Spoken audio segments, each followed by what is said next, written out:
Bonjour à toutes et à tous. L'hiver approche et s'il y a bien un domaine dans lequel les huiles essentielles ont montré une efficacité, c'est dans celui de prendre soin de nos voies respiratoires. En effet, l'hiver, notre système immunitaire a tendance à s'affaiblir et nous rend plus fragiles face aux virus et bactéries.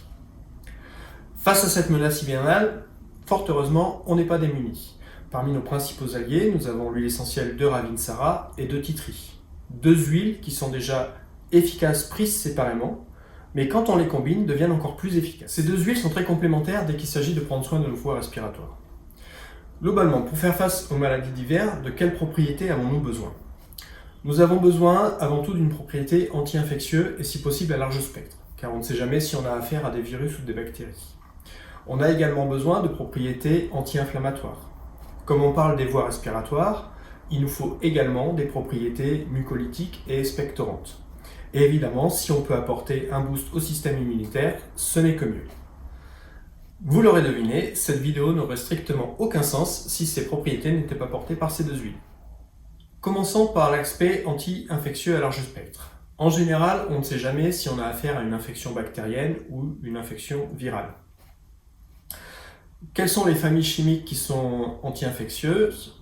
On a en l'occurrence les monoterpénols, qui sont des anti-infectieux à large spectre. Et ça tombe bien parce que ces deux huiles en contiennent, aussi bien le Ravinsara que le Tea Tree.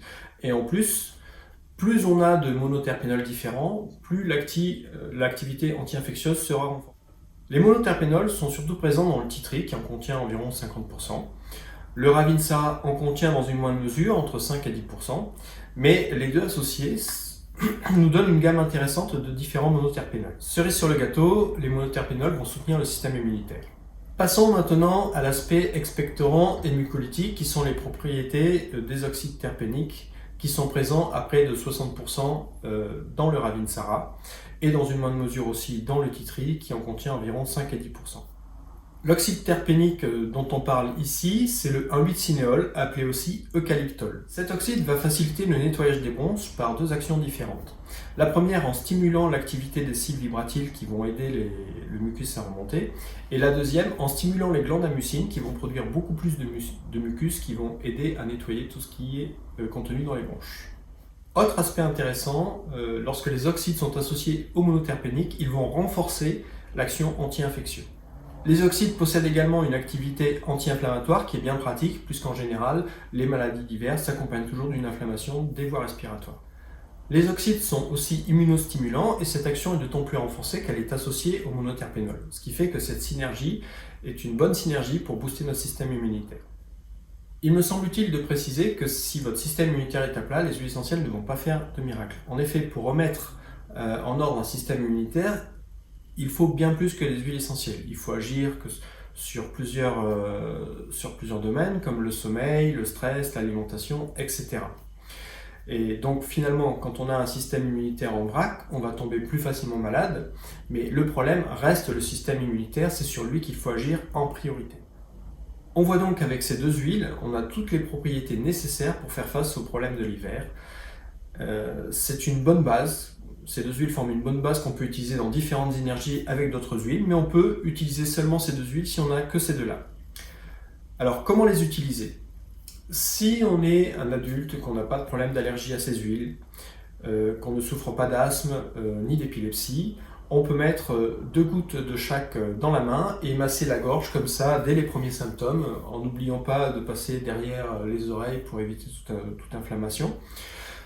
On peut faire ça environ 4 à 5 fois par jour les 2 premiers jours, et puis les jours suivants, on va le faire 3-4 fois. Pour les personnes plus fragiles, comme les enfants de moins de 7 ans, etc., on va adapter la dilution à la personne après avoir demandé un avis médical. Je précise quand même que le Tea Tree n'est pas spécialement conseillé pour les bébés de moins de 30 mois. Dans tous les cas, si vous ne constatez pas d'amélioration dans les 2-3 jours, consultez votre médecin pour faire poser un diagnostic précis. Une mise en garde toutefois, une utilisation excessive des oxydes peut amener à un assèchement des muqueuses, donc comme à chaque fois, l'utilisation des huiles essentielles doit être faite en connaissance de cause pour éviter tous les problèmes. Quoi qu'il en soit, ces deux huiles ont une place de choix dans notre pharmacie. elles ont bien plus de propriétés que j'aurai certainement l'occasion de présenter dans d'autres vidéos. Vous voilà maintenant paré pour passer un hiver tranquille, et comme d'habitude, si vous avez aimé cette vidéo, n'hésitez pas à la commenter, la partager, la liker.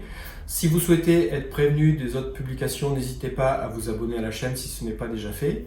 Quant à moi, il ne me reste plus qu'à vous remercier pour votre fidélité et vous dis à très bientôt.